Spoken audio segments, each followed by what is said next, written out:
தமிழ் மக்கள் அனைவருக்கும் காலை வணக்கம். இந்த அடுத்து வர படம் பார்த்திங்கன்னா மோனோ ரயிலோட மேப்பு தான் இது. இதில் லைட் க்ரீனில் இருக்குது பாருங்கள், அந்த மேப்பு தான் மோனோ ரயிலோட சிட்டி உள்ளே என்னென்ன இருக்குதுன்னு பார்க்குறது. அதுதான்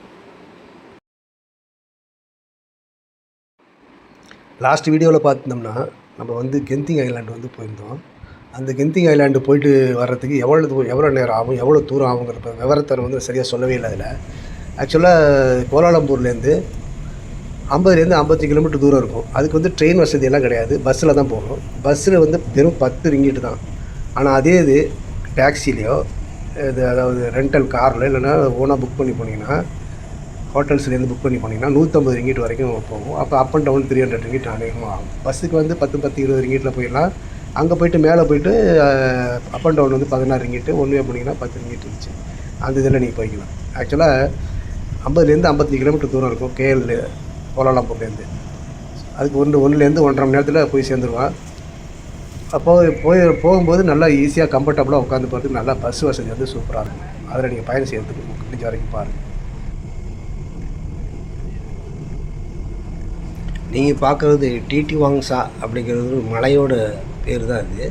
இந்த மலை தாய்லாந்துலேருந்து மலேசியா வரைக்கும் இருக்குது. மலேசியாவோட முக்கால்வாசி ஏரியாவை கவர் பண்ணிட்டு தாய்லாந்தோட கடைசி பகுதியில் இருக்குது. பார்க்குறதுக்கு ரொம்ப அழகாக இருக்கும். இதோட பேரில் தான் சிட்டியெல்லாம் இருக்குது மலை கேஎல்ல, நீங்கள் பார்க்கலாம். மலேசியாவில் இப்போ பார்த்திங்கன்னா குழந்தைங்களுக்கும் பெரியவங்களுக்கும் ரொம்ப பிடிச்சமான பழம் அதிகமாக ஃப்ரெஷ்ஷாக கிடைக்கிறது ரம்புட்டானும் மங்குஸ்தானும் எல்லா இடத்துலையும் கிடைக்கும். ஆனால் இன்னொரு பழம் ரொம்ப ஃபேமஸான ஒரு பழம் இருக்குது, அதுதான் டூரியான்னு சொல்லுவாங்க. டூரியானில் நிறைய டைப்பான டூரியான் இருக்குது. அங்கே போய் பார்த்தீங்கன்னா அதை டூரியானை பார்த்திங்கன்னா ஒவ்வொருத்தரும் ஒவ்வொரு மாதிரி சாப்பிட்றதுல ஆர்வம் கொள்வாங்க. பொதுவாக அதோடய ஸ்மெல் எல்லாருக்கும் பிடிக்காது, ஒரு மாதிரியாக இருக்கும். அதனாலேயே பெரியவங்களை தவிர சிறு குழந்தைகள் அவ்வளோ ஈஸியாக சாப்பிடாதுங்க. ஆனால் ரொம்ப நல்லாயிருக்கும். சாப்பிட்டிங்கன்னா அந்த ஸ்மெல் மட்டும் பிடிக்காது. அதனால் ஃப்ளைட்டில் கூட எடுத்துகிட்டு வரதுக்கு அலவுடு கிடையாது. ஏதோ ஒரு ரூமில் கொண்டு ஏசி ரூம்லலாம் வச்சிங்கன்னா அந்த ஸ்மெல் தாங்க முடியாமல் நீங்களே தூக்கி கொண்டு வெளில விட்டாச்சிருவீங்க. அந்த மாதிரி இருக்கும்.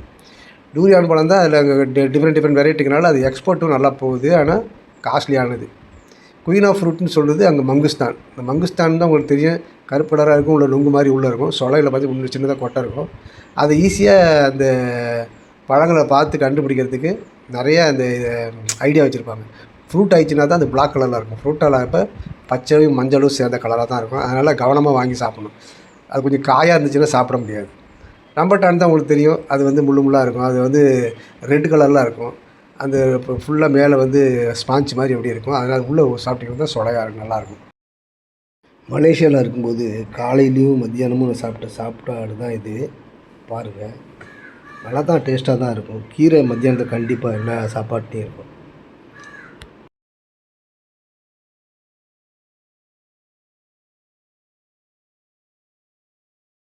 மலேசியாவோட 90% மக்கள் முஸ்லீம் மதத்தை தான் தழுவி வாழ்கிறாங்க. இருந்தாலும் மற்ற மதத்தையும் மதிக்கக்கூடியவர்களாக இருக்காங்க.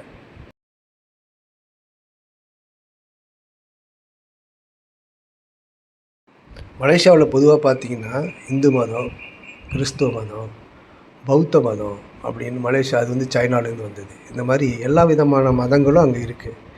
எல்லோரும் மக்கள் எல்லாமே ஒற்றுமையாக இருப்பாங்க. இந்த நேஷ்னல் இதை பற்றி பார்த்திங்கன்னா நல்ல ஒருமைப்பாட்டோடு நடந்துக்குவாங்க. நல்ல அரசாங்கத்துடைய ரூல்ஸ் அண்ட் ரெகுலேஷனை திறமையாக கையாளுவாங்க. எப்படி நடந்துக்கணுமோ அதை கரெக்டாக ஃபாலோ பண்ணுவாங்க. உங்களுக்கு இந்த இதில் வீடியோவில் சில இடங்கள்லாம் காமிக்கிறேன், என்ன மாதிரி அவங்க பழக்க வழக்கத்தை கையாளுறாங்க. இப்போ நம்ம கேஎல் சிட்டி உள்ளே தான் இருக்கோம். இங்கே பாருங்கள், முன்னாடி வண்டியில் போகிறவங்க எல்லாருமே அவங்கவுங்க கரெக்டாக அந்த லைனை ஃபாலோ பண்ணி போவாங்க. இந்த மோட்டார் சைக்கிள் போகிறவங்கலாம் காருக்கு முன்னாடியெல்லாம் கிராஸ் பண்ணியெல்லாம் போக மாட்டாங்க. கரெக்டாக அந்த லைன் போட்டுருக்காங்க பாருங்கள், இன்பிட்வீனில் ரெண்டு காருக்கு போகிற அந்த இடையில சந்தில் தான் போவாங்க. அது மட்டும் இல்லாமல் ரெண்டு பேருமே போனாலும் 2 பேருமே ஹெல்மெட் போட்டிருப்பாங்க. அப்புறம் கச்சாமச்சான லைனை மாறி போகிறது அதெல்லாம் செய்ய மாட்டாங்க. நீங்களே பார்த்து அது தெரிஞ்சுக்கலாம். பொதுவாக டிராஃபிக் கேஎல்லில் காலையிலையும் ஈவினிங்லேயும் தான் டிராஃபிக் ஜாஸ்தியாக இருக்கும். மற்ற மத்தியானத்துலலாம் இருக்காது, நார்மலாக தான் இருக்கும். எல்லாருக்கும் ஈஸியாக போகலாம்.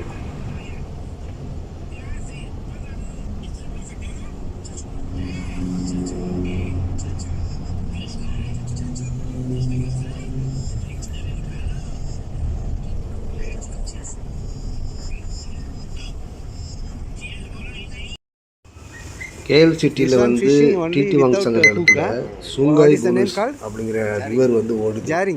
அதில் தான் அவர் மீன் பிடிக்கிறாரு. மலைக்காரரு. அந்த மலை பிடிக்கிற அது தூண்டி மாதிரி இல்லை, அது வந்து நெட்டு மாதிரி இருக்குது. அதுக்கு என்ன பேருன்னு அவர் இக்கான் ஜாரின்னு சொல்கிறார். தூண்டு இக்கான்னா மீன் பிடிக்கிற நெட்டு, அதுதான் அவர் சொல்கிறார்.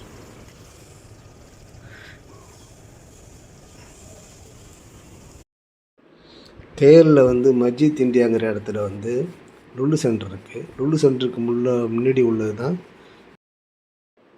Water mountain. வந்து மத்தியான நேரத்தில் காலை நேரத்தில் எப்போ பார்த்தாலும் அடிச்சுட்டு தான் இருக்குது. கடை பிஸியாக இருக்கிறதுனால மக்கள் வந்து போகிறதுக்கு ஈஸியாக இருக்குன்ட்டு பார்க்குறதுக்காக வண்டி போட்டிருக்காங்க.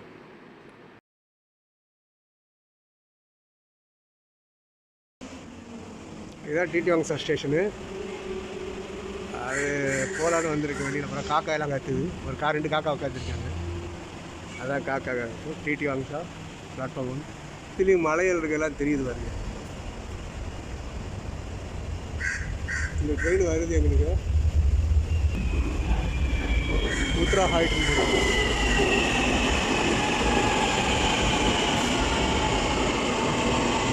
உத்ரா ஹைட்டோட ட்ரெயின். நம்ம எம்ஆர்டி உள்ளே இருந்து அங்கே இருக்க கேஎல்ல உள்ள ட்வின் டவர் வந்து பார்க்க முடியும். காமிக்கிறேன் வரும்பாரு. ஆனால் ஒரு செகண்டு தான் அந்த தெரியுது பாருங்க. உள்ளே தெரியுது 2 டவர் மேலே சேர்ந்து தெரியுது பாருங்க. அதான் ட்வின் டவர். அங்கேருந்து ஒரு கிலோமீட்டர் தான் டிஸ்டன்ஸ் இருக்கும்.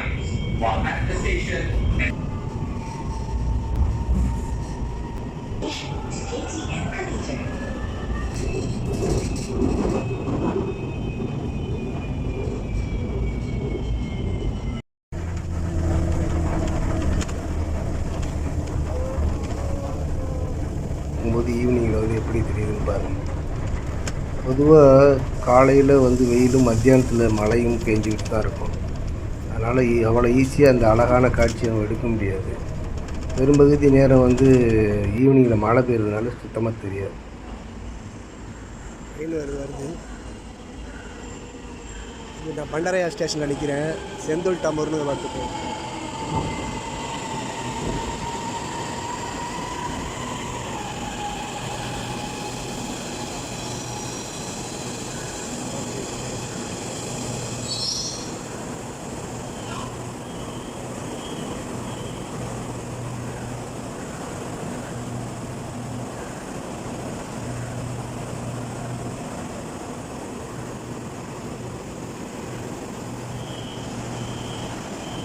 ட்ரெயின் கிளம்ப போகுது.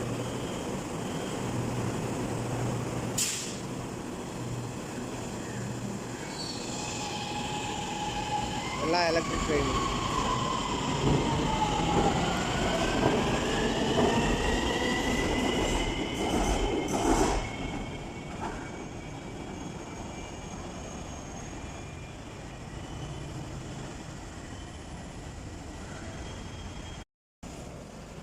கொக்கரேனில் பொதுவாக 4-5 பெரிய பெரிய ஷாப்பிங் மால் இருக்குது. அதில் சன்வேன்னு ஒன்று பெருசு.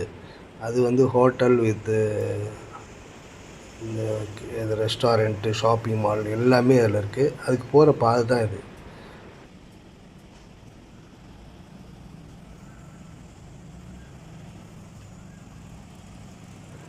மோனோன்னா சிங்கிள்னு அர்த்தம். அந்த சிங்கிள் லைன் ட்ராக் தான் சேஞ்ச் ஆகுது நீங்கள் பார்க்குறீங்க.